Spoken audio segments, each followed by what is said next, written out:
ভারতের বিহার রাজ্যের বুকসার জেলায় এক বিয়ের অনুষ্ঠান রূপ নিল ভয়ঙ্কর ঘটনার। অনুষ্ঠান চলাকালীন মঞ্চে উপস্থিত এক তরুণীকে গুলি করে এক যুবক।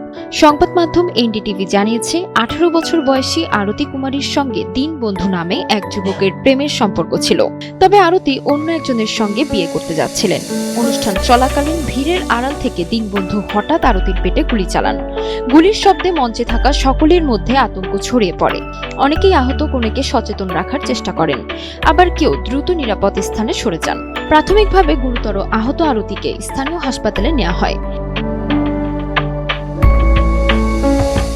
পরে চিকিৎসকের পরামর্শে তাকে একটি ট্রমা সেন্টারে স্থানান্তর করা হয়। বর্তমানে তিনি বেঁচে আছেন, তবে শারীরিক অবস্থা আশঙ্কাজনক। পুলিশ জানিয়েছে, মঙ্গলবার রাত প্রায় 11টায় ঘটনা ঘটে।